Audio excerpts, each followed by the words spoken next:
Okay, this video is called Art from the Passion of Christ. And, tomorrow is Easter, so I'm making all these videos together. Plus, I enjoyed really going through all this art. And I've noticed I don't get many views for this stuff on YouTube. And I wonder if it's because people aren't interested, or I wonder if it's, shadow, what, Bond. I bet you that's the real reason. But be that as it may, this is beautiful stuff. I'm going to show it. So here is the taking of Christ in the Garden of Gethsemane. I always have a hard time saying that. And the one who betrayed him gives him with a kiss, betrayed with a kiss, and then the soldiers take Christ. And he goes before the high priest of the Pharisees, Caiaphas, and he asks him, "Who are you? What have you done?" And the thing that they use to get him on is for blasphemy, because he says, "Yes, I am, sort of the Son of Man, the Son of God." And they don't want to do it themselves, but they want Pilate. So they take him to the Roman leader there, which is Pilate. And Pilate begins to question Christ. And Pilate cannot find him to have done anything wrong. He hasn't done anything wrong in Pilate's attitude. But Pilate's a little bit wimpy. He doesn't want to piss off the locals. So Pilate sort of takes him before the crowd. And this is called Ecce Homo, behold the man. And so he has the audience take a look at him. And this is a beautiful painting by Antonio Cesare. And he basically, it's from 1871, he basically says, and by the way, most of the great paintings that they come from the 1800s. That was an incredible time of painting. A sort of romantic realism, you could call the style, and it's magnificent. Okay, so anyways, the crowd is now given a choice. Who will you choose to crucify? Again, here's a look at him from the front. Christ, there's Pontius Pilate. Here's the crowd. Will you crucify him or Barabbas? So behold the man. Mihawe Munkachi is the painter for that painting. Here's another painting of the same thing. Christ brought before the crowd, Pontius Pilate. And they're given a choice. Will they want to crucify Christ, or they want to crucify Barabbas, who's a known sort of criminal who causes all kinds of trouble? But the crowd chooses to crucify Christ. They've kind of been stirred up to do it. Pharisees had planted people in the crowd, stir up public opinion against Christ. And the decision then is made from the crowd, says we want Christ crucified. And Pontius Pilate knows he's innocent, but he kind of wimps out. Pontius Pilate washes his hands of the matter. And someday you will be asked, who will you crucify, Barabbas or Christ? And most people will crucify Christ, okay, because they're wimps, and they'll do whatever they think is expedient at the moment. But what they don't understand is in the long run, you crucify Christ and then you're all screwed. All right, so here is the disrobing of Christ. The Roman soldiers take off Christ's clothes. They disrobe him, humiliate him. Oops, kind of jumped. I want to get back to here. And then, I want to get to the right. Okay, here we go. I'm getting out of, where is presenting? Okay, here it is. So now they then take him, and this is the flagellation of Christ. He's whipped. And they put a crown of thorns on him. And Jordan Peterson, like I said, I disagree with a lot of things that guy says, but he was right. He said Christ was the best person, and he had the worst thing happen to him. He's completely innocent, and he suffered terribly. And here he is walking down the Via Dolorosa. So Via Dolorosa is the painful path, the way of the cross. There's a good song by that same name, Via Dolorosa. There's also a good song called Were You There When They Crucified My Lord? This painting is by Harry Antis, and it's a beautiful painting. Here's Christ coming around the corner with the cross there. Were you there when they crucified my Lord? Great song. Sam Cooke sings a great version of that. Johnny Cash sings a good version of it, but Sam Cooke is better for that song. And here Christ stumbles, and when he stumbles, a lady named Veronica, he's all sweaty and he's bleeding from his forehead. She offers him her veil to wipe his face, from the sweat and the blood. And he does, and his face appears on the veil. So this is the veil of Veronica. And it's from the living Christ when he stumbled at the cross. And that's in comparison, because you hear about the shroud of Turin when his facial expression was copied onto another handkerchief. But that was after he was dead. So that's the difference between the veil of Veronica and the shroud of Turin. Okay, here's another painting by a contemporary artist named John McNaughton, and this guy's a great artist, and he puts a lot of, in a sense, social commentary into the picture. You can see in this painting there's there's Stalin, and Stalin, killed millions and millions and millions of Christians. Okay, there's Marx, whose craziness has led to the death of over 100 million Christians. Here is Lenin, who sort of led the Russian Revolution back in 1918, 1917. Looks like they got Joan of Arc in the picture. They got Mother Teresa. A lot of famous people are in this picture. There's Napoleon. There's Henry VIII. There's who from where. That looks like Columbus. And there's a whole bunch of other ones in this picture. I'd have to look for a while to find them all, but they're pretty famous. And there's the commentary. There's probably the good Pope, the Polish Pope, John Paul II. So anyways, Christ is stumbling. And it was Simon the Cyrenian that helped him carry the cross. I'm not sure who this guy is supposed to be. Maybe it's you and me. Okay, here's Christ carrying the cross when he falls. This is a painting by Raphael, and Virgin Mary reaches out. She's got the blue on, Queen of Heaven. The red is one of the Marys, Mary Magdalene. The other two Marys, I've heard different things about who they are. One thing says they're sisters of the Virgin Mary. Another one said something that seemed a little different. Okay, here's the Virgin Mary reaches out to Christ when he stumbles underneath the cross as he's walking down Via Dolorosa. And again, Via Dolorosa is a pretty nice song. He stumbles again and he needs help, and the Roman soldiers call this man over here Simon from Cyrenia. So he's Simon the Cyrenian to help carry the cross. So Simon the Cyrenian carries the cross for a while, gives Christ a little bit of a break for a moment there. You can see there's Mary with the blue and the red.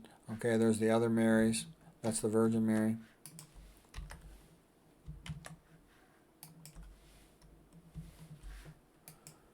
Okay, so now they reach Calvary. Calvary is like the name of the hill, and it means Calvarium, skull.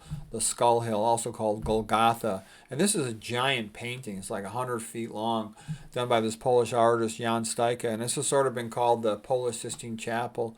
If you see it all in more detail, magnified, it's a rather magnificent, beautiful painting. Okay, here it is in an auditorium, just to give you a sense of the scope of how big this painting is. It's huge, like 100 feet long. Like I said, that's why it's called the Polish Sistine Chapel. It's incredible. Okay, here's the raising of the cross. This is by Peter Paul Rubens as they're elevating the cross up. He's been crucified, nailed to the cross, his hands and his feet.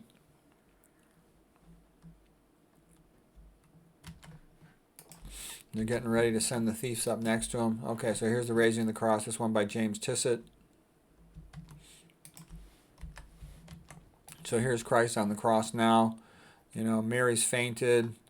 The other Mary is, quite sad, and then John is with them. And here's one artist, Harry Antis. His interpretation of it is that the right hand has the fingers curled in the shape of a blessing, that his hands make a V for a victory sign. It's been also called the mousetrap that captured the devil.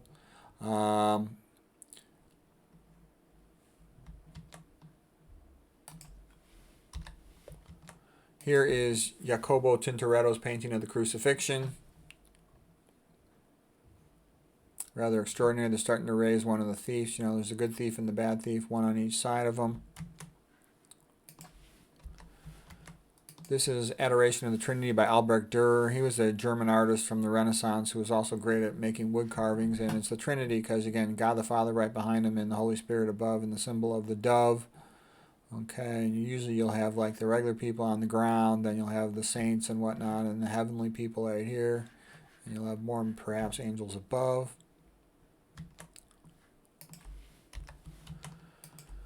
Okay, crucifixion by Tissot. So the good thief, recognized that Jesus was God, and he said, "Oh, please forgive me for my sins, and please remember me." And then God said to him, "Tonight you will be in paradise." And the bad thief cursed God on the cross, and God, wasn't too amused with his behavior.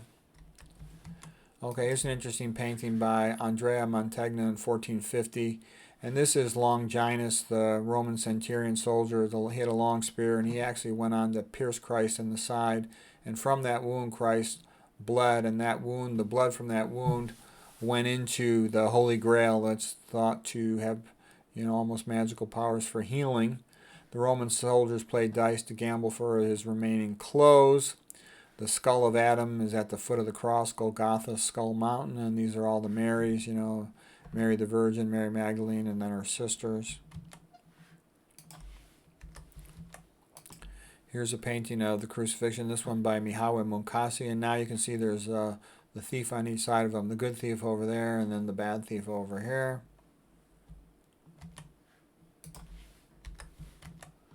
And here's the lance piercing his side. So Longinus, the centurion, before he realized what he was doing, and he saw water come out as well as blood. And now here's the Holy Grail being raised up to the wound of Christ to capture the blood, to have the healing powers of it. And then later on, the Knights of King Arthur sought that Holy Grail for its magical healing powers. This is just showing that same crucifixion painting in the context of the church altar. And you can see how amazing it is. And this is a characteristic thing of Catholic churches. Obviously, this is better than the average one, but all these paintings tell a story in context. It's a way you can teach illiterate people about what's in the Bible, but they're just magnificent. They're aesthetically beautiful. And there is such a thing as, I would say, aesthetic Christianity. And I did mention Robert Barron, the Bishop Barron's ideas that basically people see all these paintings and they see how beautiful they are, and that attracts them to the paintings. And then as they contemplate them more, they realize how good they are. The idea is embodied in them. And that subsequently, with more contemplation, they realize there's a truth in all these. There's a message in all these that is good, and it's empowering, it's uplifting. The reason why, the billionaire perverts don't want the proles to learn about religion and Christianity is because it empowers them. Also, what does religion mean? It means religare, legare, to ligate, to tie together. It ties the people together, it unifies them. It tells them they're all equal in the eyes of God, and that makes them more powerful. And that's why, if you want to tyrannize people, you don't want them powerful. You want them weak. You want them feminized, okay? You want them stupid. You want them docile. Okay, so here is, Christ talking with the good thief who says, please remember, Christ, I realize you are the God. And he is saved. Here's just another painting of it. This one is by Vasily Golinsky in 1895. So back before the Russian Revolution of 1917, there actually were a lot of good Russian artists and good Russian writers. So intrinsically, the Russian people have talent. They just, once you get rid of Christianity, everything goes to shit. The place turns into poverty. You need Christianity to have good ethics and have people be nice to each other. You need capitalism to have a profitable economy, okay? And you need the Constitution to protect free speech and other rights of individuals. You have those three things, you end up with the relative utopia for mankind. Okay, so this is just showing, Christ about ready to give up the ghost here. And here's after Christ died, Father, I commend my spirit unto you. Earlier before that, he had a tense moment where he said, Father, why hast thou forsaken me? And now, though, he's taken down from the cross. This is a descent from the cross. This one's by Rogier van der Weyden. This is one of the greatest paintings of all time. I mean, it's magnificent. It was funded by, guess what guild? The Archers Guild. See how Christ's body mimics that of a bow and arrow as if they're drawing his legs back? I'm not sure which one is Nicodemus and which one is Joseph of Arimathea. Okay, you know that this is Mary Magdalene, mourning for the death of Christ. She's at the foot of the cross. And this is the mother, Virgin Mary. She's in blue, like the Queen of Heaven. And her body position echoes that of Christ. She feels the suffering and pain. This is John, one of the disciples who later was assigned to basically take care of her after he, before he died, he said, John, you take care of each other, to his mother and to the Virgin Mary. These are the other two Marys. Okay, so those are the four Marys at the cross. The Virgin Mary, Mary Magdalene, and the other two Marys, and how you want to describe them as Sisters of Mary, or exactly how you can describe them. It's a little bit confusing. We're not going to go into it, but that's the story. This guy's probably just a worker there. But it's a magnificent painting. This was done in 1435. Look how spectacular the ability to convey emotion in this painting. It's so sad. You want to cry yourself. I mean, it's magnificent. Okay, here's the Pietà made by Michelangelo. And, his mother died when he was young, only about 6 or 7 years old. And, he pined for her. He missed her. He's sad. And in a sense, this is like Michelangelo in the lap of his mother. She's kind of big compared to him, okay? And it's like the young boy looking up to his mother. And it's incredibly sad. This is the most beautiful, magnificent sculpture ever made. And Pietà, the sadness of it, the pity, the mercy, it's just magnificent. It's beyond great. It's the greatest ever. It's so incredible by Michelangelo, young Michelangelo. And here's another sculpture. This one is by Niccolò della Arca. And what's unique about this one is, like I said, this idea of the Renaissance being primarily Greek and Roman art, rebirth of the classics, is not entirely true because, and I learned this a lot too from this guy named Valdemar Jančusek. He is an art critic who does a lot of work on the YouTube channel called Perspective, and he's really good. When I first saw him, he's kind of fat, dopey guy at first, and I thought, is this guy any good? I'll just give him a chance, I'll watch it. But once I watched him, I'm like, wow, he's the best of the contemporary critics. Don't get me wrong, I think most university critics suck because they're tied into the wimpiness of their contemporary age. For example, like I joke about a university psychologist. They can't tell the difference between a man and a woman, so how are they going to help you with a relationship? But anyways, be that as it may, Waldemar Jančusek is a pretty good art critic. I like him. I learned a lot from him. He knows a lot, and he's got a lot of energy. He travels all over the world to study art in its context. And so anyways, this is a pretty intensely religious sculpture here. The weeping and wailing, that's probably Mary Magdalene. There's one of the other Marys. There's the Virgin Mary. And look how sad they are. There's John. That's got to be Nicodemus or Joseph of Arimathea at the death of Christ as he's been taken down from the cross. And it's intensely sad. It's intensely religious. And that's characteristic of Renaissance painting, to be super, super religious, okay? So this Renaissance secular humanism stuff has been quite exaggerated in the Renaissance context. It's mostly intensely religious. So here's a Burial of Christ by Carl Bloch. He painted the paintings from the life of Christ. And this one's done in 1850. And that's another thing, like I said, you'll see more great paintings. I can't get myself out of there. You'll see more great paintings from the 1800s than any other time. There's just tons of them. And I'm only showing you the best of the best. There's lots of other really good ones. Okay, so they're getting ready to put Christ into his tomb. Everyone is very sad. The disciples are wondering, is it all over? Is that it? Is that the end of the ministry? It's all done? Okay, here's another one. This one's by Caravaggio. And Caravaggio's spectacular in his portrayal of detail and realism. But he's not as good as some of the artists in portrayal of emotion. That's why I like Roger van der Weyden better than him, even though Caravaggio's is a more precise, realistic painter.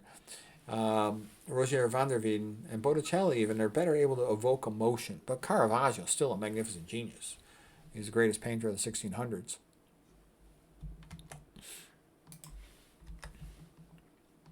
Okay, so that's it for the Passion of Christ, but now we're going to do some like Resurrection of Christ stuff.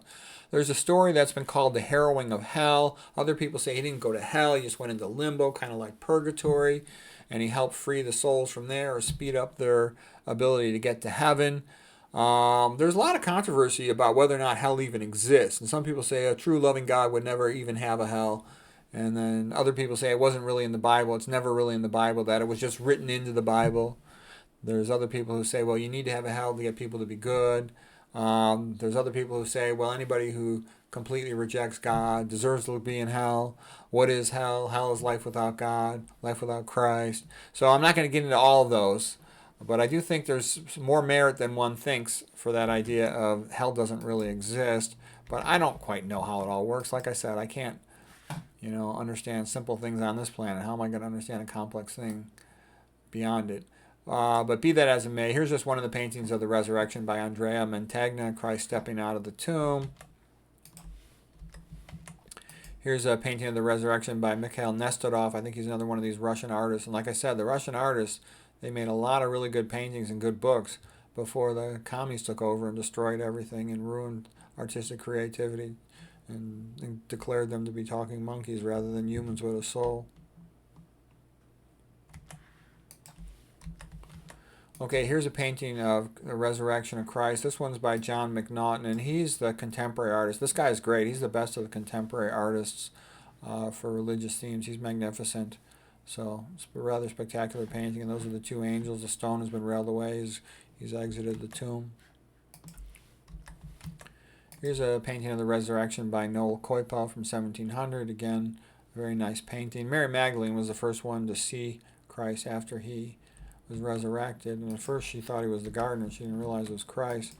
Christ then sort of came along with some of the disciples. They're walking to Emau, and Christ started talking with them and didn't immediately reveal who he was, and then they gradually realized it as they saw how much he knew. It's a nice painting of Walk on the Road to Emau, and here he is, supper at Emau. This is by Carl Bloch, And the disciples are starting, you can see his sort of stunned, body position there, starting to realize this is Christ. He's got the halo around him. Okay, and then there's another painting of Supper at Emmaus. This one is by Caravaggio, and this is a stunning moment where he's almost ready to jump out of his chair, and he's startled to realize, oh yes, this is Christ. Okay. And he cheers them up. He gives them reason to be hopeful. And, kind of one of the central points of Christianity is that, you can phrase it by Dostoevsky, God and the devil are fighting for the heart of men. Sometimes, even if he has to do it alone and his conduct seems crazy, a man must set an example, and so draw men's souls out of their solitude, and spur them to some act of brotherly love, that the great idea may not die. Fyodor Dostoevsky was awesome, okay? He's one of my favorite writers. The best novel ever written was Kirsten's Carol by Charles Dickens. Second best novel, they're all Christian. Second best novel ever written was Les Miserables by Victor Hugo. Third best novel ever written was Brothers Karamazov by Dostoevsky, Fyodor Dostoevsky, the Russian. Victor Hugo's a French guy. Charles Dickens, of course, is an English guy. And then the fourth best novel ever written is Quo Vadis by Henry Sienkiewicz. It's a masterpiece, man. It's about early Christianity. It's just brilliant. And then I would probably put Da Vinci Code. Even though Da Vinci Code's got a lot of stuff in there that's not true, Dan Brown did just a magnificent job of writing it. But you notice that the best novels ever, they come from Christianity. It just creates the themes that resonate with the human heart, the human life, and the morals of Christianity. Another reason why tyrants don't like them is because they tell everybody, do the right thing no matter what. Wrong is wrong, even if everyone is doing it. Right is right, even if no one's doing it. What God says is above what any man says. So earthly rulers don't like that. They don't want people to see an allegiance to the God up above or to be united by the God up above. They want them to be obedient, talking, docile monkeys that do as they're told. Okay, here's a painting of Christ giving the keys of heaven to St. Peter as the first pope of the Catholic Church. And the Catholic Church was around hundreds of years before the Bible. Here's the disciple Thomas, the doubting Thomas. He didn't believe it until he saw the actual wound of Christ in the side, put his finger in it, saw the stigmata on his hands and the feet of Christ, and then he believed. And Christ said, and even more precious are those who have not seen and yet believe. The transfiguration of Christ, where he had his conversation with his old saints there. Here is a painting of the Book of Revelation by El Greco, 1650, opening of the fifth seal of the seven seals of the Revelations. Okay. Here is a painting about the four horsemen of the apocalypse. And that's hopefully not coming soon. I certainly hope not. Everything that goes with that. One is on the white horse for conquest, pestilence, plague, war. Another one for red for war. Another one black for famine. Then the pale rider on a pale horse for death. Kind of scary. Now here it is from Revelations. It says, when the Lamb opened one of the seals, and I heard one of the creatures saying with a voice like thunder, come and see. I looked, and behold, a white horse. He who sat upon it had a bow, and a crown was given to him. And he went out to conquer. Another on a horse fiery red went out, and it was granted to the one who sat on it to take peace from the earth, and there was given to him a great sword. Then a black horse, and he who sat on it had a pair of scales in his hands. It sounds like justice or something. Then there was a pale horse with a pale rider, and that's death from the Bible, Book of Revelations. Okay, then here's some artist interpretations of the pearly gates of heaven. One artist has that. Okay, here's another artist's idea of a second coming of Christ coming down in a sort of a sunny halo-like cloud and him getting closer there. Here's another artist's idea. This one's McNaughton again, the famous contemporary artist, of Christ coming down on a white horse. And in this context, red is the color of love. Okay, and here's another idea of the second coming of Christ, chasing out the Satanists, the people who are doing all the evil in the world. And here is the idea of let God make the rules, okay? As a third party to appeal to. Your secular rulers always, going to want to loot things for themselves and take the most for themselves, whereas God says be fair and reasonable with everybody. Here's another John McNaughton, this contemporary artist, how great he is. Look at this. He's sort of pointing, the Savior of mankind. Look, you're going to keep your amendments. You're going to keep your free speech. You're going to keep your rights to privacy and to the other things that are necessary for you to have a good life. Okay, and he puts, all these people around him, and everybody can be unified around Christ. Everybody's welcome. All you have to do is say, I acknowledge Christ to be my Savior. That's all you got to do. Say, you're a Christian. Just say that, okay? And anybody, and you don't need to be a Christian. You just need to have Christian ethics, which basically means be nice to each other, okay? Obey the Ten Commandments, be nice to each other. And so here's some artist symbolism of Christ defeating Satan. But in real life, you know, you want Christ to show up and help out. Satan's pretty powerful on earth. And right now he seems to be dominating and pushing everybody to slavery. And then here's another famous painting by one of the William Holman Hunt, who was in the Pre-Raphaelite Brotherhood of Artists that sort of went back to the style from before Raphael that I talked about in one of my earlier videos today on art with Ruskin's speech, the Pre-Raphaelite Brotherhood, meaning the technique before Raphael the artist, meaning more devoted to a true sense of theologic appreciation. And he produced lots of great art. So the point of the painting is Christ knocks, will you enter? There's no door. Christ doesn't open the door. You have to open the door from inside and accept him into your life. And if everybody would accept the basic principles of be nice to everybody like Christ recommended, we'd all be better off. And that's the end of my videos today. So happy Easter. I hope that was interesting and useful to you.